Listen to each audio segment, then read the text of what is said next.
Hello and welcome to the Divorce Advocate, where we help dads create a healthy and less traumatic divorce. My name is Jude Sandoval and I'm your host.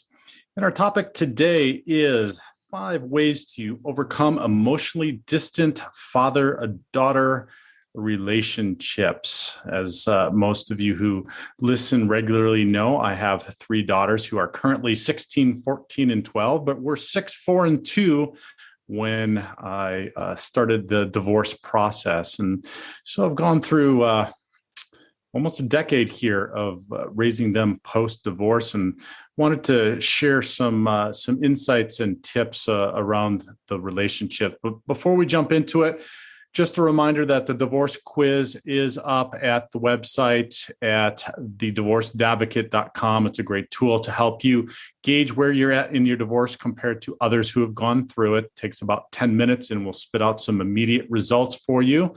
Also give you a chance to sit down and review those with me. So check it out at the website under the divorce quiz tab, or you can find it directly at thedivorcequiz.com. And the other thing is, the Divorce Advocate app is up. We just did some more tweaks to it, added some more stuff in there, and it is a great resource as well. Eventually, we're going to be running most everything out of there, but you can find almost all of our resources either on the website or in the app. So check that out also at the website under the Get the App tab, or you can find it directly for download for both Android and Apple at the divorcedadvocateapp.com. Awesome resources. Check them out, please. All right. 5 ways to overcome emotionally distant father-daughter relationships.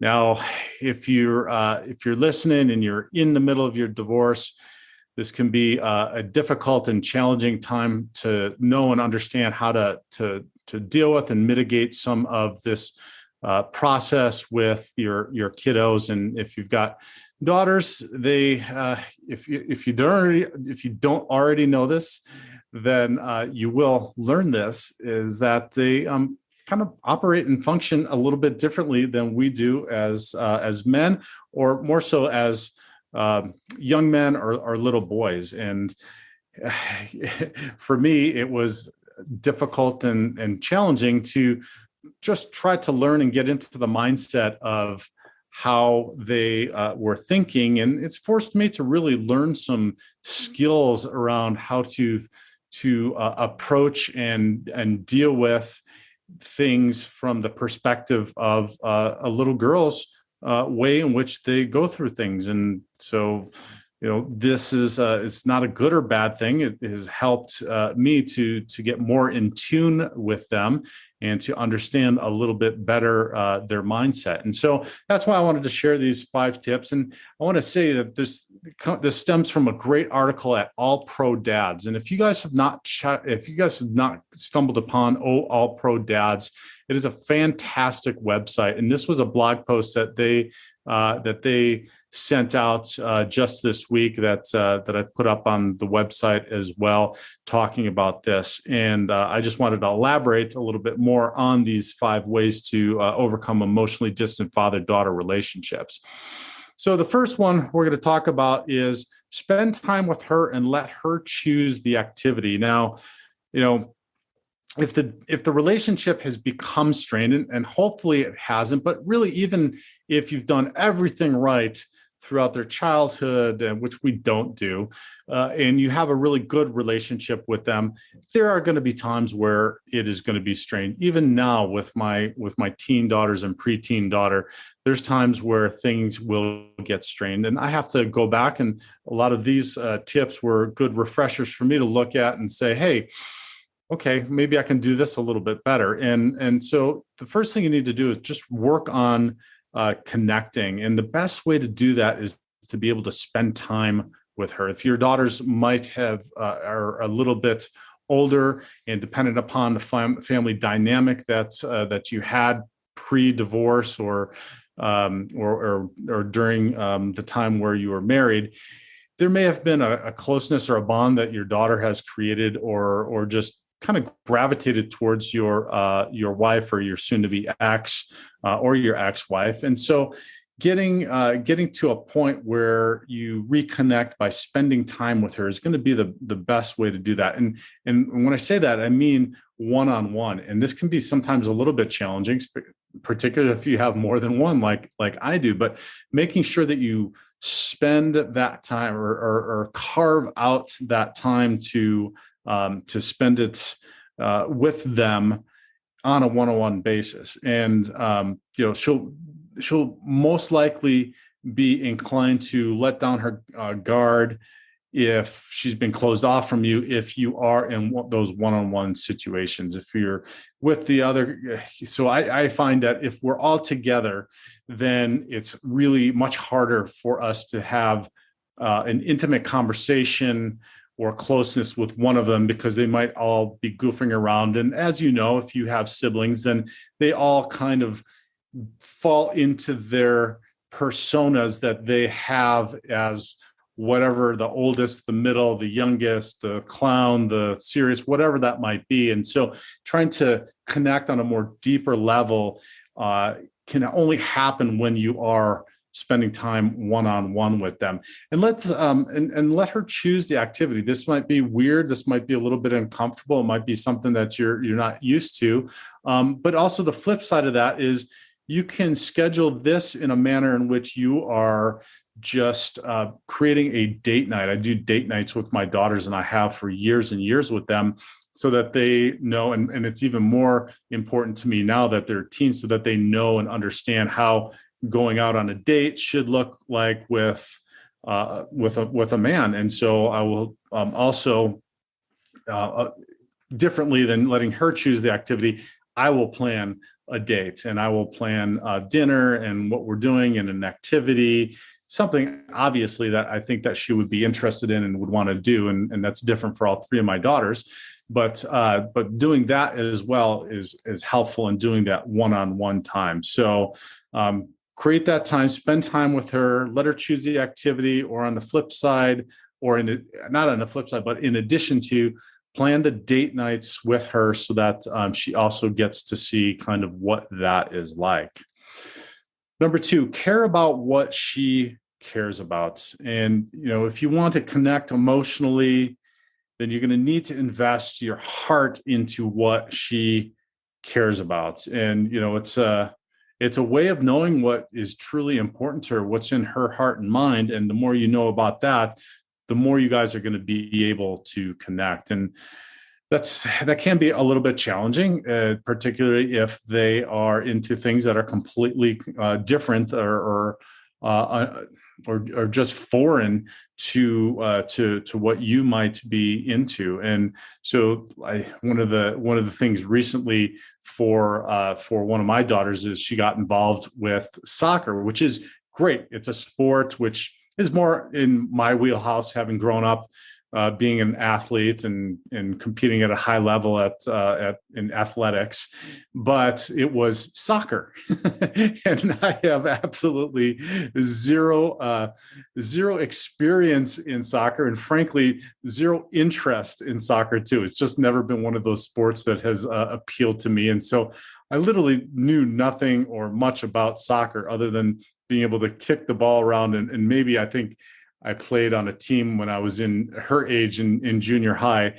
And so I really had to make an effort to care about going out and kicking the soccer ball around with her, because it's just wasn't something that was really exciting. Whereas something else, that some other things that they have done, or some other activities that she has done, or particularly athletic activities, and even non-athletic activities that she's done, like chess, really, really got me excited and interested. So this is where it's going to take a little bit of effort, guys, to at the end of the day. And I remember at the end of the day saying, okay, let's get out there and let's do this. Let's kick that soccer ball around. And I'm going to do it for a minimum of a certain amount of time. Whereas playing a game of chess, I could have sat down with her for hours and been really excited about it. And I did, and it was fun. But kicking the soccer ball around was a little less exciting for me. So it's going to take a little bit of effort. But again, you're going to be connecting emotionally with her. She's going to see that you're investing that time and that you care. And that's going to go a long way.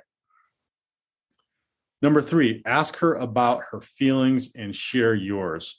So as guys, this can be a little bit more challenging. We're not as inclined to emote our feelings right off the bat. And if this has been something that has been more of her relationship with her mother, then it's going to be time for us to really take that time, not avoid it, and learn to let her express how she's feeling and why she's feeling.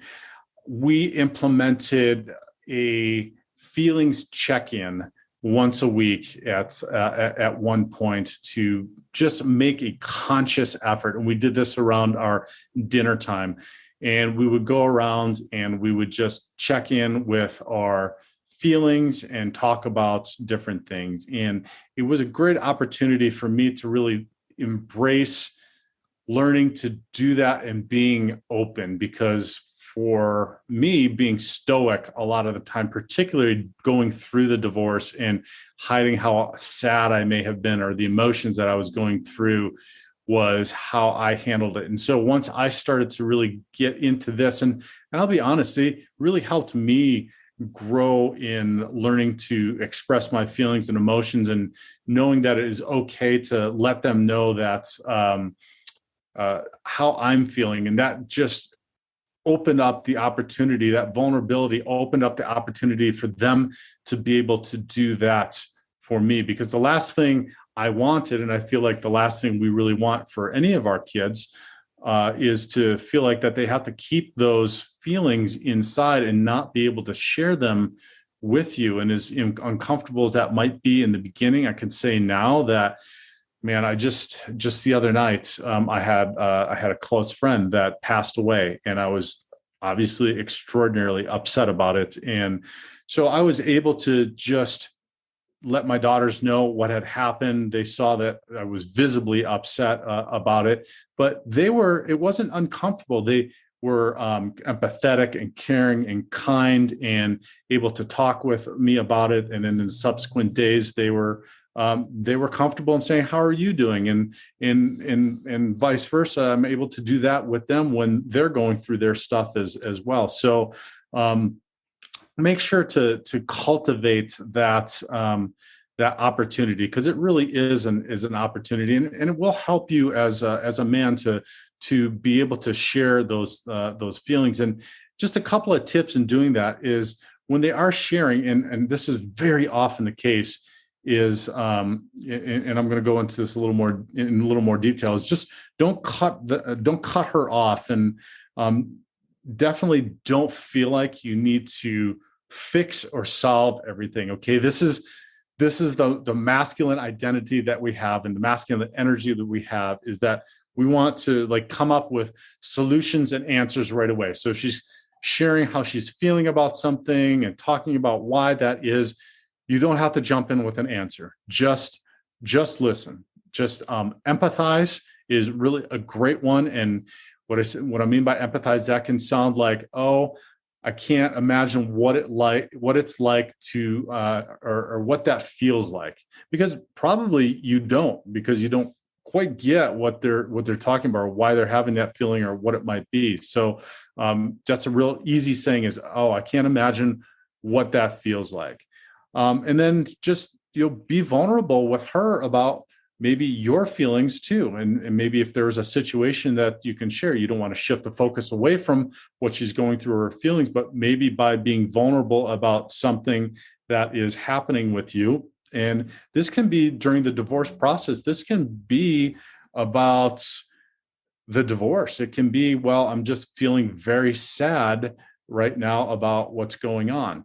And that's okay to be able to share, because they probably are also having feelings about the divorce and what's going on, that they may feel uncertain about whether they can share that with you or not. And by being open and being vulnerable like that, that might give them the opportunity to really start sharing about their feelings about the divorce and what those feelings are as well. So try that. You can dip your toe in that. It can be baby steps. It was definitely for me very slow and very baby steps over, I'm embarrassed to say, over many years to be able to do that. But like I said, now almost a decade post divorce with that, I feel comfortable letting them see me upset and just broken down about a major thing that's happened in my life, and they weren't uncomfortable, and they knew that Dad has feelings, and they know that they're sad because we've spent time on crying and listening to them and hearing them. So it will get there. Just take your time with it. All right, number 4. Listen to her on a deep level. And this kind of dovetails even further into asking about her feelings and sharing yours. So you can start with maybe these feelings check-ins, and maybe they're going to start with just, hey, I feel good about the day, or I feel good about what's happening, or school, or my relationship with my boyfriend, or whatever it might be. But listening at a deeper level is going to bring a much much greater understanding of what she's got going on, and go beyond what she's saying, and listening for really what her intent and her motivations are. And, again, don't dismiss what she's saying just based upon something that you might disagree with. And a way that you can do that is the phrase, that's interesting that you feel that way. Or, oh, okay, I'm glad that you shared that, how you feel that way. And the next part of that is to begin asking questions and being curious. And this might be a skill, right? So those feelings, that feeling check-in that you might be doing, that next step, instead of just listening, can be asking the questions. So tell me more about that, or tell me why you feel that way, or what is the background behind that, can be some of the next question, so that you really get a complete picture and understanding of what her perspective can be. And this can be really a little bit challenging, particularly if you have teens, because their perspectives are a lot different than ours are. But just know and understand that they are developing part of what their identities are around understanding what these feelings are, and what their peers are telling them, and their relationships with their peers. And so asking those questions around them, and around what their peers are thinking and how they're feeling, and all of this can be really, really enlightening. And it's going to assist with one of the big things. And if there's one takeaway I want you to get from listening to this today, is that doing this is going to help her to feel like she's being seen, and that she's being known, and that she's being loved.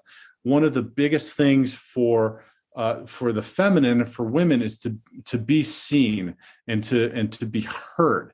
And so for us to be able to do that, and that's different for us as guys. It's not one of our primary motivating factors or needs, if you will, is to be seen. For women, it is. And so for us to be able to sit and listen to the feelings, and then to go to that deeper level and try to really understand the intent and motivation around it, is incredibly, incredibly beneficial. And if you're doing this from a young age with your daughters, that's going to build a foundation for the future that's going to be incredibly helpful, particularly when they do get to their teen and their young adult years, because they're going to be going through this transformation. And that's why the divorce is a really great opportunity. I know you guys, again, the opportunity thing, the big O word I keep talking about during divorce, it is an opportunity for us to do some things that were not otherwise presented during a time where we might be in a traditional family unit. This is an opportunity to be able to open up those lines of communications, ask about the feelings, share our own feelings and our own vulnerability with them, whereas we might not have thought about that in any other circumstances. But this is exacerbating a circumstance that allows us to then be open to that.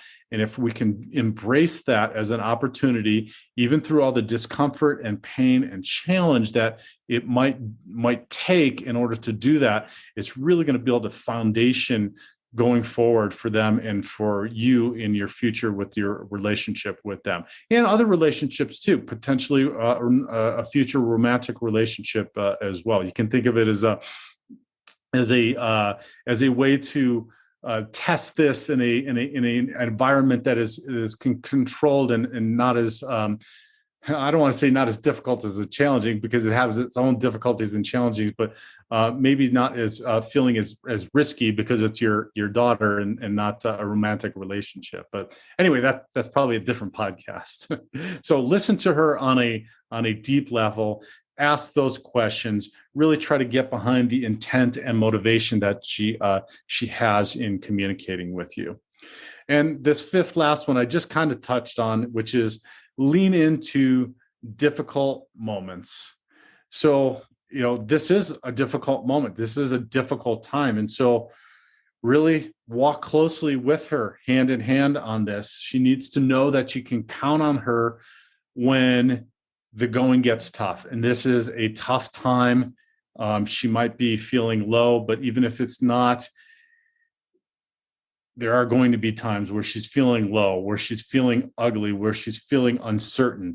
And again, you don't need to fix it. It can just be sitting on the bed with her and letting her cry, or even crying with her, because you have that empathy and understanding of what the challenge is that she's going through.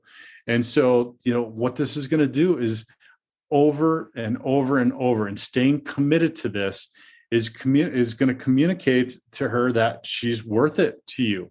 And this is going to demonstrate to her over the long haul, and also help her to look for a partner that is going to do this in the long run. And what we are ultimately doing here with our children is training them to be healthy and functioning adults. And part of being healthy and functioning adults is we want them to have those healthy and functioning romantic relationships in the future. And so when you're doing this, when you're leaning into these difficult moments, this is going to indicate to them that this is something that you do not only as a father, but as a man. And I have a circumstance around this recently where I've had a challenging a challenge in a relationship where it has really forced me to step outside of my comfort zone, but also knowing as a man that this was necessary for me to do. And a conversation with my oldest daughter around this resulted in talking about leaning into this difficult time and this difficult moment. And my words to her were, well, this is what I needed to be doing as a man. I needed to be stepping up and showing up, even though it was incredibly difficult and challenging, time consuming, and took an immense amount of time and effort. But that was what it was that I needed to do. And that's what I do as a dad. That's what I do in my work. That's what I do as who I am. And so that was a good opportunity for me to share with her and really break down for her that this is worth it, that this is what I do, this is how I do it. And so doing that, and you might think even just these small conversations that you might have with her, that just checking in with her feelings, or just listening, or just letting her have a cry is not doing much. But I guarantee you, I promise you that it leads to these conversations, these bigger ones that I have with my daughters, and talking to them about what it does mean to be a man and what it means to be in a relationship as a man. And then having more of these difficult moments and conversations, maybe around sex and dating and other things, that if you build that foundation as soon as possible, and it's never too late. Also, guys, that's the other thing I want to say. Even if the relationship has been strained, or it is getting strained, or you've been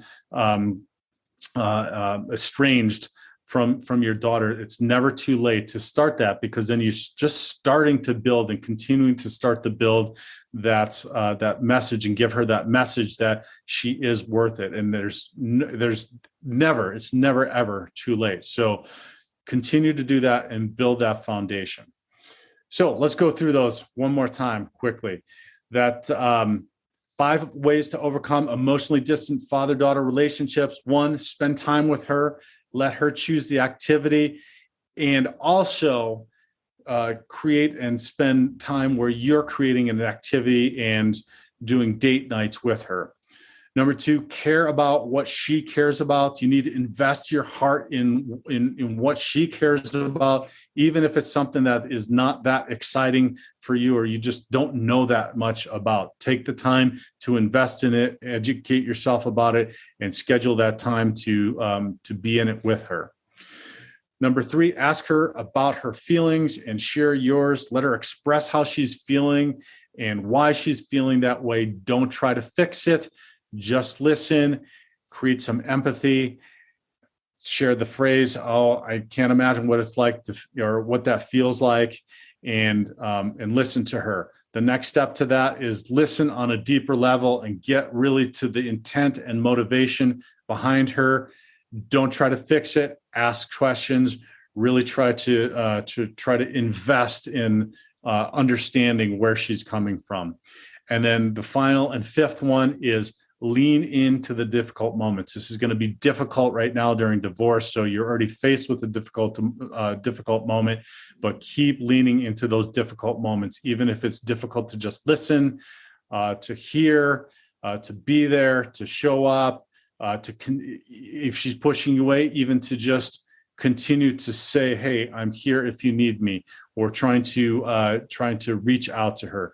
Continue to lean into those difficult moments. They're going to get easier, but it's also going to show her that she's worth it and that she can come to you in the future. So I hope you found value in that. 5 ways to overcome emotionally distant father-daughter relationships. God bless all you guys that are out there that are dads with daughters. I have a kinship with you. It is unbelievably rewarding and beautiful relationship. If you found some value in what I shared today, please do share this far and wide. Take a moment to pause and give us a star rating, as well as leaving a comment. It helps us. It helps us to grow the podcast. And I do want to say I'm eternally grateful for you. The podcast over the last 2 months has grown about 50%, which is absolutely astounding. And I don't know exactly what it is. That's nothing magical that I have done over the last 2 months, but we're getting so many more downloads. So I'm going to say that it's you, and thank you for helping out with this, and continue to share it with everybody far and wide. Thank you so much for listening. Have a wonderful week, and God bless.